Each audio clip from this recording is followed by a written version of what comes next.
이스라엘이여 너는 행복한 사람이로다. 여호와의 구원을 너같이 얻은 백성이 누구냐? 그는 너를 돕는 방패시요 내 영광의 칼이시로다. 내 대적이 내게 복종하리니 내가 그들의 높은 곳을 밟으리로다. 아멘.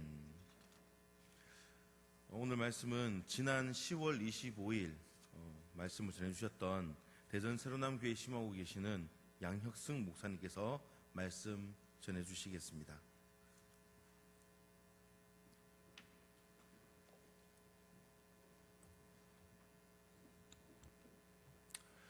저는 지난 여름에 간만에 제주도 여행을 가족끼리 갔습니다. 저희 아내가 임신 중이었고, 그래서 특별히 여행 위주로 간 게 아니고요. 아이들을 좀 위로하고 격려하기 위해서 제주를 갔는데 3박 4일 동안 아내가 임신 중이니까 할 게 없는 거예요. 아이들도 제가 다 돌봐야 되고, 그러다 보니까 계속 아이들과 같이 있다가 아내가 제가 너무 불쌍했는지 4시간 동안 당신이 하고 싶은 거 하라고 저희 시간을 줬어요. 제가 사진 찍는 게 취미다 보니까 저희가 머물던 숙소 근처에 섭지코지라고 하는 기생화산이 있는 그곳이 있었거든요. 제가 한 번도 안 가봐서 거기를 한번 방문을 했는데, 제가 섭지코지에 딱 들어가자마자 첫 번째 마주했던 조형물이 행복한 문이라는 조형물이었어요. 근데 이 문에 가만히 보니까 이런 문구가 써 있는데, 문을 지나면서 이루고자 하는 꿈을 소망하세요, 이런 거예요. 그 당시에 제가 가장 소망했던 거는 좀 아이가 빨리 나와서 좀 자유를 누리는 거였어요. 그래서 제가 그 문을 왔다 갔다 하면서 행복해질까, 내가 마음의 소망을 풀었던 게 진짜 소망이 이루어질까 하는 마음으로 왔다 갔다 해봤는데 소망은 안 이루어지더라고요. 여러분, 우리가 인생을 살아가면서 늘 원하지만 늘 저 멀리 있는 것 같고, 얻은 것 같지만 늘 얻지 않은 것 같이 느껴지는 것, 그것이 바로 행복이라는 거거든요. 사실 우리가 행복해지기 위해 살죠. 행복을 목표로 삼지 않으면 우리의 삶이 굉장히 건조하고 재미가 없다고 느껴질 때가 참 많이 있어요. 도대체 행복이 무엇이길래 우리가 그 행복을 얻기 위해서 그렇게 부단히 노력하며 사는 걸까요? 여러분, 국어사전에 보면 행복을 이렇게 정의합니다. 생활에서 충분한 만족과 기쁨을 느끼는 흐뭇한 상태. 여러분, 충분한 만족을 느끼는 상태, 그리고 흐뭇할 정도의 기쁨을 느끼는 상태. 여러분, 이게 피부에 와 닿습니까? 국어사전에 있는 거니까 이런 게 행복이구나라는 생각을 하지만 사실 진짜 와닿지가 않아요. 16살짜리 남자아이가 있었는데 운동선수입니다. 근데 그가 이제 운동선수는 자연스럽게 체중을 감량하는 목표가 있는데 체중도 감량하고 매일같이 똑같은 길을 달리고 또 늘 힘들고 어려울 때마다 용기를 주는 격언들을 살펴보면서 자신이 그 대회 하나만을 위해서 막 달려가요. 근데 그가 힘들고 어려운 순간순간마다 유일하게 품었던 마음이 뭐였냐면, 만약 내가 우승만 차지하면 그만큼의 보상, 그리고 그만큼의 행복이 찾아올 것이다 라는 그 하나의 기대만을 가지고 그렇게 열심히 운동을 한 거예요. 마침내 그 긴 고통의 시간들을 잘 참고 또 견디면서 전국대회에서 우승을 하게 됩니다. 여러분, 우승하고 나서 이 아이가 행복했을까요? 행복했죠. 잠시는 행복했습니다. 하지만 그것을 성취하고 난 이후에 더 큰 공허함, 더 큰 무기력함, 이런 것들이 자신의 마음을 이렇게 차지하고 있는 것을 발견하게 돼요. 그러면서 그가 이런 고민을 어렸을 때부터 하게 됩니다. 진정한 행복은 무엇일까? 어떻게 하면 좀 더 내가 행복한 그 행복감을 느끼며 살아갈 수 있을까라는 고민을 하게 되고, 결국 그 고민을 통해서 평생의 답을 찾게 돼요. 그 사람이 누구냐면 하버드 대학 교수였던 탈 벤 샤하르라는 교수님이세요. 그가 자신이 찾은 이 인생의 행복의 어떤 이런 것들을 논리로 풀어내게 되는데, 그래서 하버드 대학교에서 한 강의를 하게 돼요. 행복학 강의라는 강의를 하게 되는데, 처음에는 8명으로 그 강의가 시작이 됩니다. 근데 강의가 진행되고 2년 후에 진행될수록 2004년도에는 한 강의를 했는데 855명이 그 강의를 청취하게 돼요. 그리고 그 강의를 토대로 쓴 책이 바로 해피어라는 책이에요. 행복한 사람이죠. 그가 이 책에서 말하고 있는 행복은, 진정한 행복은 우리 안에 있다는 겁니다. 따라서 미래에 있을 내일의 성취만을 향해서 나아갈 때 그것 때문에 우리가 오늘날의 행복은 절대로 포기해서는 안 된다, 그런 얘기를 하고 있는 거예요. 여러분, 행복은 굉장히 주관적이죠. 늘 가변적이고 변덕이 심해요.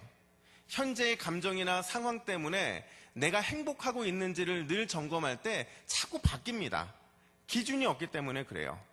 여러분, 왜 우리는 이렇게 행복할 수 없는 걸까요? 저자가 말하는 것처럼 오늘의 행복을 포기하지만 않는다면 우리는 진짜 행복해질 수 있을까요? 진정한 행복이 무엇인지에 대한 정의를 찾는다고 우리가 행복해질 수 있을까요?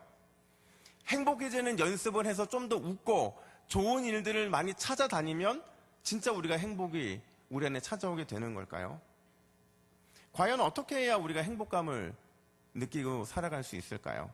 어떻게 사는 것이 진짜 행복한 사람의 삶일까요? 오늘 저는 그 얘기를 좀 하고 싶어요. 오늘 본문 29절 상반절을 보니까 모세가 이제 가나안 땅 입성을 앞두고서 이스라엘 백성들을 향해서 의미심장한 말을 하나 던지는데, 그게 뭐였냐면 이스라엘이여 너는 행복한 사람이로다, 이 말을 남겨요. 근데 이걸 좀 공동번역이라는 번역본에 보면 아주 맛깔나게 표현을 해주고 있는데 뭐라고 하냐면 행운이 열렸구나, 너 이스라엘아 너 같은 행운아가 어디 있겠느냐, 이렇게 말을 하고 있어요. 여러분, 이스라엘 백성들은 참 행복한 백성들이죠. 왜냐하면 그들이 아주 특별한 혜택을 받은 민족이기 때문에 그래요.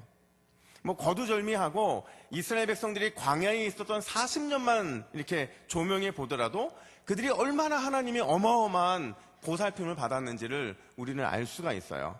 여러분, 이스라엘 백성들의 40년 광야 딱 떠올리면 뭐가 생각나나요? 네, 그렇죠. 아무 말씀 안 하시지만 눈빛 속에서 뭔가를 막 던져주고 계신데, 여러분, 하나님께서요 하루도 빠짐없이 40년 동안 밤에는 불기둥, 또 낮에는 구름기둥으로 인도하셨어요. 사막이잖아요. 일교차가 크잖아요. 그러니까 때때로 하나님이 필요한 대로 밤에는 불기둥을 보내주셔서 따뜻하게 해주셨고, 낮에는 구름기둥을 통해서 그들에게 편안한 안식과 같은 그런 시간들을 허락해 주셨죠. 그것만 그렇습니까? 아침에는 만나, 저녁에는 메추라기. 40년 동안 매일같이 수고도 하지 않았는데 메추라기와 만나를 통해서 그들을 먹이셨죠. 심지어 그들의 필요가 있으면 늘 그 필요를 채워주셨어요. 신명기 29장 5절에 보니까 모세가 이렇게 얘기합니다.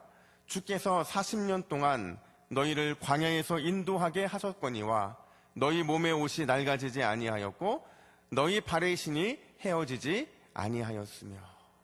여러분, 실제로 그랬겠습니까?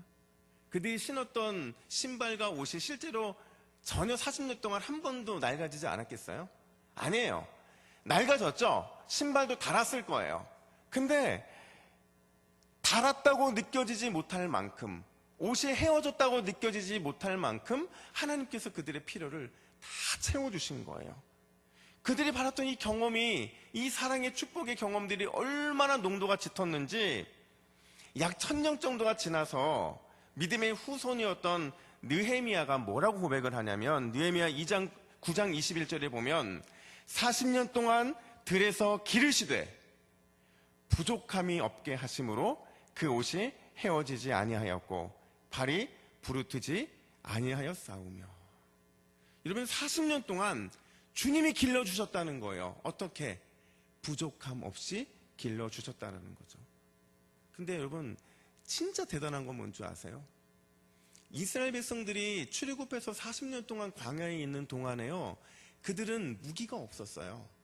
그냥 그들은 노예들이 탈출해서 광야를 돌아다니는 거였어요. 때를 지어서. 그들이 어느 지역 어디로 들어갈지 모르는데 주변국들이 그들을 가만히 냅뒀겠어요? 누구라도 공격할 수 있는, 누구라도 그 민족을 무너뜨릴 수 있는 상황이었음에도 불구하고 40년 동안 전쟁이 없었어요. 어떻게 일이 가능했을까요? 많은 성경 해석자들이 그 이유를 찾아내는데 뭐라고 얘기를 하냐면, 고대 근동을 40년 동안 주님께서 매우 정치적으로 혼란스럽게 한 겁니다. 내분이 일어나고 또 그들끼리 싸우고 이러면서 광야에 있는 이 이스라엘, 이 민족을 그대로 놔둘 수밖에 없었다는 거예요. 여러분, 얼마나 평안한 삶을 살았겠어요? 농사를 했습니까? 목축을 했습니까? 그들이 할 수 있는 것이라고는 그냥 구름기둥, 불기둥이 가는 대로 따라가는 것밖에 그들은 하는 게 없었어요. 그런 그들의 역사, 40년의 역사를 한마디로 정의하면서 모세가 뭐라고 하냐면, 그래서 너희는 행복한 사람인 거야. 이런 얘기를 하고 있는 겁니다. 중요한 질문 하나 던져볼게요. 여러분, 지금 이스라엘 백성들은 모세가 여러분들은 행복한 사람들입니다 라고 말하고 있는 이 행복, 공감했을까요? 그들은 진짜 행복했을까요? 모세가 말하고 있는 이 행복을 그들은 체감했냐는 거예요. 아, 맞습니다. 정말 하나님이 당신의 돌보신 거 엄청난 사랑이 아니었으면 우리는 지금 이 자리에 있을 수 없었을 것입니다. 이 뜨거운 이런 마음으로 화답했을까요? 안 그랬을 겁니다. 그들은 단연컨대 모세의 이 말을 수긍하지 않았어요. 왜인 줄 아세요? 제가 이스라엘 백성들의 입장에 생각을 해봤거든요. 입장 바꿔 생각해 보니까, 여러분, 그들의 출애굽의 결말이 뭐였을 것 같으세요? 출애굽할 때 그들이 어떤 결말을 기대하고 모세를 따라 나섰을까요? 어떤 기대가 그들에게 있었을까요? 정착 아닐까요? 어느 한 곳에 정착해서 농사도 짓고 가축도 기르면서 노예가 아닌 일반 시민으로서 진짜 풍족한 어떤 소출을 얻게 되고 휴식과 만족과 안정과 안식, 평안, 이런 거 누리는 삶 아니었을까요? 한마디로 행복한 삶, 그들이 그거 꿈꿨을 거예요. 근데 현실은 어때요? 지금 이스라엘 백성들의 현실은 여전히 유목민입니다. 아니, 유목민도 아니죠. 그냥 그들은 광야를 떠돌아다니는 사람들이 불과했던 거예요. 정착 없이 언제 끝일지 모르고 그냥 따라만 다니는 거였죠. 물고민해야죠. 무수한 위험들과 마주하는 불안감이 있었죠. 언제든지 적들이 쳐들어올지 모르는 그 위험, 그 감수해야 되는 것들이었잖아요. 그들이 마주하고 있는 현실을 생각해 보면 그들은 모세의 이 행복에 결코 그들은 그 행복에 공감할 수 없었을 거예요. 다시 질문합니다. 여러분, 모세가 말한 행복이 이스라엘 백성들이 실제적인 삶에서 체감할 수 있는 행복이었을까요? 아닙니다. 모세가 말한 행복과 또 이스라엘 백성들이 체감하는 그 행복 사이에는 깊은 간극이 있는 거예요. 중요한 것은 여러분, 모세가 그거 몰랐을까요? 모세가 여러분들은 참 행복한 사람입니다 라고 말을 했을 때 이스라엘 백성들이 체감하지 못할 거 그들이 모세가 몰랐을까요? 알았을 거예요. 왜냐하면 40년 동안 그들은 한솥밥 먹은 사람들이었어요. 특별히 이스라엘 백성들은 원망과 불평이 늘 특심이었던 사람들이었기 때문에 모세는 그들의 눈빛만 봐도 어떤 마음이었는지, 그들이 얼굴 표정만 봐도 뭐를 말하고 싶은지 너무 잘 알았을 거예요. 이스라엘 백성들만큼 포커페이스가 안 되는 사람이 없는 거예요. 그들의 표정과 삶의 태도를 보면 어떤 마음인지 충분히 알았을 거예요. 그럼에도 불구하고 모세가 지금 그들을 향해서 너는 참 행복한 사람이다. 너 같은 행운아가 어디 있겠느냐라고 이런 질문을 던지는 그 이유, 나름의 이유가 있다라는 거죠. 여러분, 다시 한번 입장을 바꿔 생각해 보는데 이 입장은 우리들입니다. 제가 여러분들을 향해서 여러분들은 참 행복한 사람입니다 라고 말한다면 오늘 이 중에서 몇 명이나 어떤 분이 아멘으로 화답할 수 있을까요? 저는 진짜 행복한 사람입니다. 너무 행복해서 죽겠어요. 이런 말을 할 만한 사람이 과연 몇 명이나 되느냐 하는 거예요. 제가 지난주 주일날 딱 이 시간에 신생아시에서 그 아기를 만났거든요. 저희 셋째가 태어났는데 주일날 새벽에 태어나서 제가 저희 아내와 함께 산부인과에 가서 애를 낳았어요. 근데 아이가 태어나는 그 순간과 아이를 안아주고 택줄을 자르는 그 순간이 너무 행복했거든요. 근데 지금 여러분들이 저한테 행복하냐고 물어보면 잠 못 자죠. 그리고 애 키우느라 제가 다른 애들 돌봐야죠. 또 설교 준비해야죠. 신방해야죠. 물론 행복합니다. 행복한데 그 행복이 영원한 행복도 아니고 또 그 행복이 정말 내가 기대했던 것만큼 그런 행복들은 아니었다라는 거예요. 아마 이곳에 모인 우리 모두 역시도 우리가 생각하는 행복의 기준과 하나님이 원하시고 하나님이 생각하시는 그 행복의 기준이 달라서 그 간극 속에 살아가고 있는 많은 성도님들이 많을 겁니다. 과연 모세가 이스라엘 백성들을 향해 말하고 있는 참된 행복의 의미가 과연 무엇일까요? 행복을 내가 체감할 만큼의 그런 행복을 누리기를 간절히 원하는 우리들을 위해 주시는 그 행복의 의미가 과연 무엇일까 하는 것입니다. 오늘 두 가지의 말씀을 드리는데, 첫 번째로 진정한 행복은 하나님과의 영적인 추억을 통해서 얻어진다는 사실이에요. 한번 따라해 볼까요? 하나님과의 영적인 추억. 오늘 보면 26절을 보면 여수르니여 하나님 같은 이가 없도다. 그가 너를 도우시려고 하늘을 타고 궁창에서 위엄을 나타내시는도다. 이렇게 말하고 있어요. 여수른이라는 단어는 이스라엘의 별명이에요. 의로운 자, 올바른 자. 이게 역설적인 의미로 쓰일 때도 있고, 그리고 실제로 하나님이 어여쁘게 봐주신 거예요. 바꿔 말하면 이스라엘 백성들을 아주 명예롭게, 아주 영어롭게 표현하고 있는 시적인 표현이라는 거죠. 그 근거가 하나님께서 그들을 사랑하셔서 의로운 자로 그냥 받아주신 겁니다. 근데 중요한 게 의롭게 하셨을 뿐만 아니라 하나님께서는 그들에게 놀라운 사랑의 돌봄을 베풀어 주시는데, 방금 읽었던 26절 하반절을 보면 그가 너를 도우시려고 하늘을 타고 궁창에서 위엄을 나타내시는도다 이렇게 말하고 있어요. 두 가지 표현, 하늘을 탄다라는 것과 궁창에서라는 표현이에요. 하늘을 탄다라는 것은요, 여러분, 아주 신속하고 빠른 속도로 오는 거예요. 그리고 궁창에서라는 것은 구름을 타고라는 의미거든요. 성경에서 나오는 대부분의 구름은 쉐키나 영광의 구름이에요. 하나님께서 신속하고 빠르게 영광스럽게 오신다는 것은 우리를 그렇게 도우신다는 것을 보여주고 있는 거예요. 매우 신속한, 매우 빠르게 적극적인 기쁨과 승리와 행복을 우리에게 안겨주시는 역동적인 모습을 지금 보면서 표현해주고 있는 거거든요.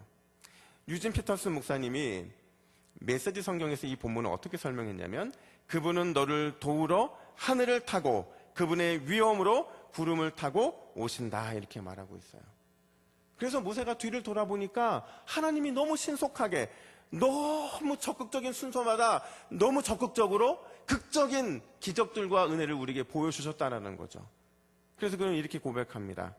우리 하나님 같은 분은 없다. 우리 하나님 같은 분은 없다라는 거예요. 여러분, 이 표현을 들었을 때 이스라엘 백성들이 얼마나 큰 기대를 했을까요?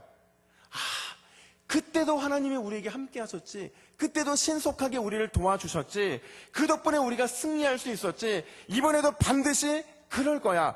반드시 하나님께서 우리에게 이번에도 놀라운 은혜와 기적으로 함께 하실 거야. 난 그 하나님을 신뢰해. 난 그 하나님을 신뢰하기 때문에 절대로 걱정하지 않을 거야. 여러분, 그렇기 때문에 하나님과의 영적인 추억은 너무 중요한 겁니다.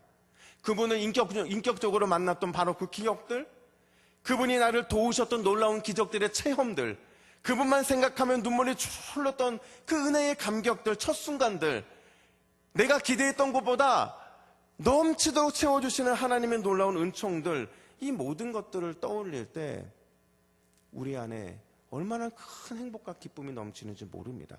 여러분, 이 기쁨과 은혜는요, 경험해본 사람만이 아는 거예요. 하나님께서 나에게 놀라운 은혜로 채워주셨던 그 순간들을 경험해본 사람만이, 그 추억에 있는 사람들만이 하나님께 나와 함께 하신다라는 그 놀라운 은혜의 기적들을 공감할 수 있는 거거든요. 여러분, 그런 의미에서 하나님과의 추억이 있는 인생은 참 행복한 인생입니다. 하지만 하나님과의 추억이 없는 인생은 너무 불쌍하고 너무 불행한 인생이라고 말할 수가 있어요. 제가 설교를 준비하면서 하나님과의 만났던 추억들이 막 떠오르는 거예요. 그 중에서 제가 늘 기도했던 것 중에 하나가, 저희 아내 가정은 저희 아내가 기도로 이렇게 세운 가정이거든요. 혼자 믿게 돼서 혼자 가족들을 전도하고 부모님을 전도하고 이런 가정이다 보니까 믿음의 터가 이렇게 약해요. 그러니까 더 많이 매달릴 수밖에 없고 더 많이 주님을 바라볼 수밖에 없는데, 한 번은 제가 이사를 하는데, 사역자들이 보통 교회를 이제 이동을 하면 이사를 하잖아요. 근데 이게 아다리가 잘 맞아야 이사 날짜와 부임 날짜가 맞아 떨어지는데 그 아다리가 안 맞는 거예요. 제가 집을 뭐 전세긴 했지만 내놨는데 안 나가니까 제가 그 교회를 부임할 날짜는 다가오지 너무 힘든 거예요. 그때 저희 아내 이모님이 전화하셔서 갑자기 그러시는 거예요. 야, 이게 내가 진짜 경험이 있어서 그런데 집 안 나갈 때 직방이 있다. 그게 뭐냐면 가위를 거꾸로 걸어놓으면 반드시 집 나간다 이러는 거예요. 제가 한편은 너무 서운한 거예요. 저 목사잖아요. 목사인데 또 그분도 또 가톨릭 신자예요. 그러면 그런 얘기를 왜 어떻게 할 수가 있어요. 그래서 제가 내가 또 이모님에게 덕을 끼치지 못했구나. 근데 순간 제 마음에 어떤 생각이 드냐면, 하나님, 제가 가위 거꾸로 걸어놓지 않아도 집 나갈 수 있는 기적을 달라고 기도해야겠다. 그래서 제가 이모님한테 그렇게 전화라고 그랬어요. 내가 기도하고 3일 안에 집 안 나가면 내가 가위 거꾸로 걸어놓겠다. 제가 기도하는데 갑자기 또 불안이 몰려오는 거예요. 진짜 목사가 가오떨어지게, 기도했는데 3일이 지났는데도 집에 안 나가면 어떡할까. 근데 제 마음에 이번 기회를 통해서 내가 목사인 것도 맞지만 하나님이 살아계신 것을 좀 이 가정에 좀 보여줬으면 좋겠다, 이런 마음으로 기도를 했어요. 근데 놀랍게도요, 제가 기도하고 나서 그 다음날 집에 나갔습니다.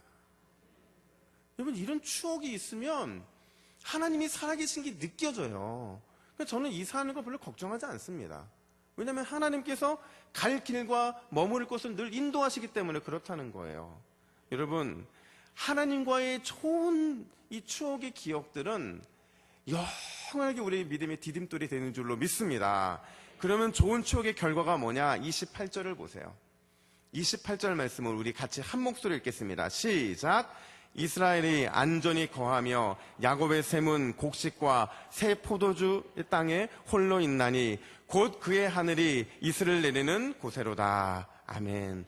야곱의 샘이라는 것은 야곱의 자손들을 표현하는 거예요. 거기서 샘에서 물이 막 넘치는 것처럼 야곱의 자손들이 계속 나오게 될 텐데 그들이 엄청난 복을 받을 거라는 거예요. 어떤 복이요? 안전의 복, 곡식의 복, 새 포도주의 복, 하늘에서 내리는 이슬의 복, 이 모든 것을 홀로 받게 될 것이라는 거죠. 이 모든 복들은 그들이 하나님과의 좋은 영적인 추억들을 통해서 배가 되고 넘치게 된다는 것을 오늘 본문은 보여주고 있는 거예요. 여러분, 이게 단순히 저의 추측과 예상이 아니라 성경에 근거하고 있는 겁니다. 여러분, 초대교회 신앙의 심벌이 뭐였냐면 십자가가 아니었습니다. 그들은 집집마다 또 예배하기 위해 모이는 장소마다 그 당시 사람들만이 할 수 있는 신앙의 표현, 물고기를 그려놨어요. 왜 그들이 물고기를 그려놨을까요? 물론 십자가는 그 당시에 혐오의 대상이었기 때문에 아직까지 십자가 신앙이 정립되지 않은 상태에서 그들은 십자가를 선택하지 못했어요. 왜 물고기를 그렸을까요? 왜냐하면 물고기는 그들과 주님과의 좋은 추억의 현장에 있던 것들이기 때문에 그래요. 여러분 생각해 보세요. 예수님의 제자 중에 최소한 4명이 어부였습니다. 그리고 수많은 기적들이 물고기와 관련된 기적들이 있었는데 그 기적들이 너무나 풍성한 부어주심이 있었던 기적들이었어요. 보세요. 오병이어의 기적들, 오병이어의 기적, 칠병이어의 기적, 그리고 물 위를 걷는 베드로의 그 기적들, 그리고 153마리의 물고기, 그리고 마지막 부활하시고 나서 생선을 구워주시는 예수님의 모습. 이거 모든 것들을 보면 하나님께서 예수님을 통해 그들과 함께 있었던 좋은 이런 추억들이 그들 안에 있는 거예요. 좋은 추억들이 떠올릴 때마다 그들은 오늘 우리가 모일 때마다, 우리가 예수님을 믿을 때마다 동일한 기적이 일어나겠구나, 동일한 풍성한 은혜가 임하겠구나라고 그들은 기대할 수 있었다는 거예요. 여러분, 물고기는 그들만의 영적인 추억이고 신앙의 디딤돌이 될 수 있었다라는 거죠. 사랑하는 성도 여러분, 주님과의 좋은 추억이 있습니까? 그러면 여러분들은 행복한 사람인 줄로 믿습니다. 여전히 좋은 추억이 진행되고 있습니까? 좋은 추억이 현재 진행인 분들은 너무 특별한 은혜를 받으신 분들입니다. 우리가 잘 부르는 찬양, 감사 찬양 1절에 보면 이런 가사가 나오죠. 날 구원하신 주 감사, 모든 것 주심 감사, 지난 추억이네 감사, 주 내 곁에 계시네. 향기로운 봄철에 감사, 외로운 가을날 감사, 사라진 눈물도 감사, 나의 영혼 평안해. 여러분, 영적인 추억은 우리로 하여금 믿음과 감사를 회복시키시는 줄로 믿습니다. 영적인 추억은 우리로 하여금 살 소망, 참된 소망을 심어주는 줄로 믿습니다. 영적인 추억은 우리가 주님을 더 많이 바라보게 만드는 줄로 믿습니다. 이 가을 주님과의 좋은 추억이 있어서 주님 정말로 감사합니다. 주님, 저는 정말로 행복한 사람입니다. 이런 믿음의 고백을 할 수 있는 저와 여러분 되기를 예수님의 이름으로 축복합니다. 뿐만 아니라 두 번째로, 진정한 행복이 무엇이냐? 진정한 행복은 해피엔딩을 기대할 때 찾아오는 것이라고 성경은 말합니다. 오늘 보면 29절을 보세요. 29절 보시면, 이스라엘이여 너는 행복한 사람이로다. 여호와의 구원을 너같이 얻은 백성이 누구냐?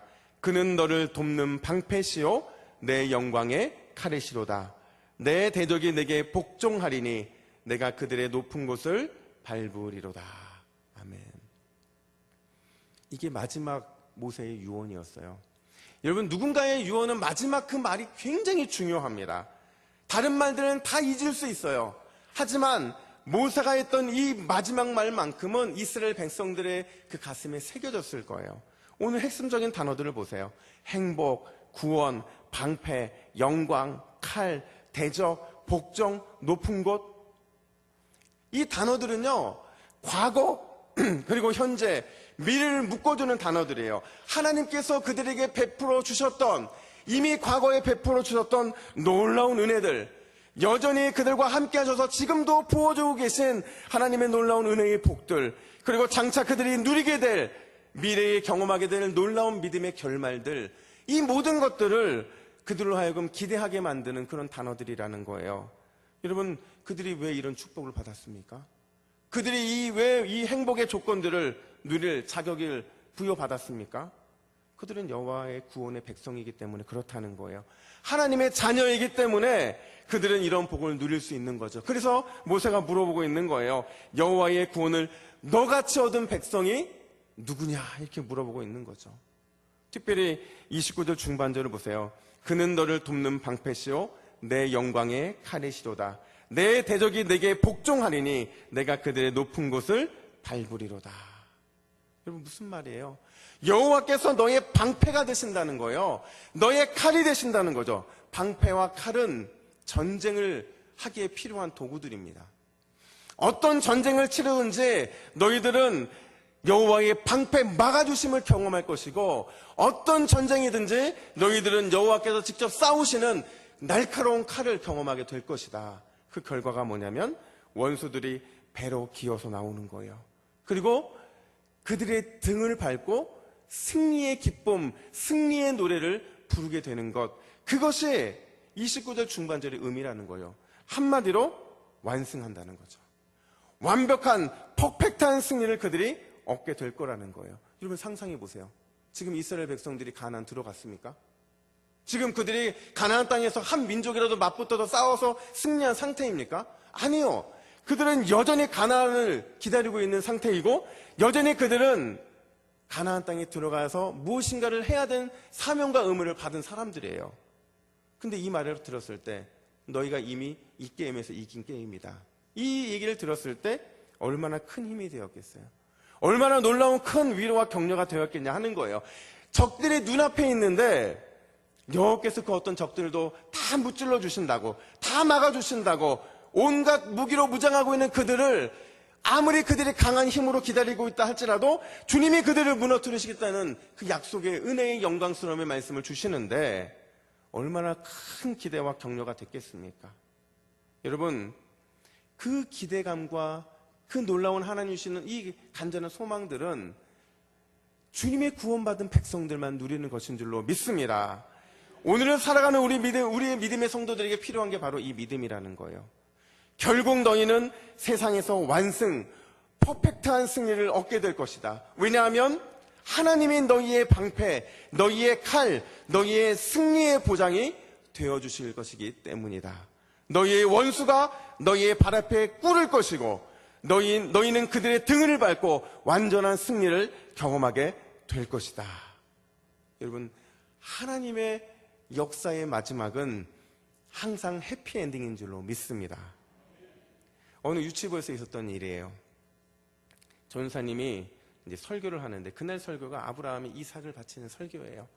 단에다가 이렇게 이삭을 놓고 이제 칼을 들고 이삭을 하나님께 올려드리는 그 장면을 설명하는 순간 갑자기 한 아이가 소리를 빡 지르면서 이렇게 외치는 거예요. 안 돼! 절대 이삭을 죽이면 안 돼! 그러니까 갑자기 설교를 하던 전사님이 멈칫하고 선생님들도 깜짝 놀라고 애들도 다 가만히 있는 거예요. 침묵이 흐르고 있을 때 바로 옆에 있던 친구가 그 아이 옆구리를 탁탁 찌르면서 이렇게 얘기하는 거예요. 야, 가만히 있어. 끝까지 들어야지. 하나님의 이야기는 항상 끝이 좋단 말이야. 딱 이 얘기를 하는 거예요. 사랑하는 믿음의 우리 동부교회 성도 여러분, 하나님의 이야기는 항상 그 끝이 좋은 줄로 믿습니다. 여러분, 한 가지 질문만 할게요. 성경에서 행복이라는 단어가 가장 많이 쓰인 곳이 어딜까요? 성경에서 행복이라는 단어가 대략 11번 정도 등장을 하는데 이 중에서 3분의 1이 욥기에 사용됩니다. 여러분, 욥기가 어떤 책이에요? 가장 많은 고통과 역경의 이 모든 것들이 다 역경에 대한 이야기들이잖아요. 근데 어떻게 행복이라는 단어가 이렇게 욥기에 많이 등장하는 것일까? 그 이유는 욥기가 우리의 인생을 반영하고 있기 때문이에요. 비록 우리의 인생에 고통과 고난으로 가득 채워져 있다 할지라도 하나님과의 좋은 영적인 추억과 하나님의 이야기는 반드시 끝이 좋다라는 이 해피엔딩을 기대할 수 있다고만 한다면 그 사람은 진정한 행복을 누리는 인생의 삶을 살아가는 사람인 줄로 믿습니다. 그런 사람은 입에서 행복의 노래를 부를 수밖에 없어요. 하나님을 찬양할 수밖에 없다라는 거예요. 이번 한 주 우리 모두가 진정한 행복을 통해 집의 평수가 아니라 믿음의 평수를 넓혀가는 우리 모두가 되기를 예수님의 이름으로 축복합니다. 기도하겠습니다. 하나님 아버지, 우리 인생의 행복은 세상적 가치에 있는 것이 아니라 오직 주 안에 있는 것인 줄로 믿습니다. 날마다의 삶 속에서 주님과 깊은 영적인 추억들을 많이 쌓아가게 하여 주시고 해피엔딩을 굳게 믿고 끝까지 좋은 하나님의 이야기를 소망하며 행복한 삶을 살아내는 우리 모두가 되게 하여 주시옵소서. 이 모든 말씀을 우리 주 예수 그리스도의 이름으로 기도하옵나이다. 아멘.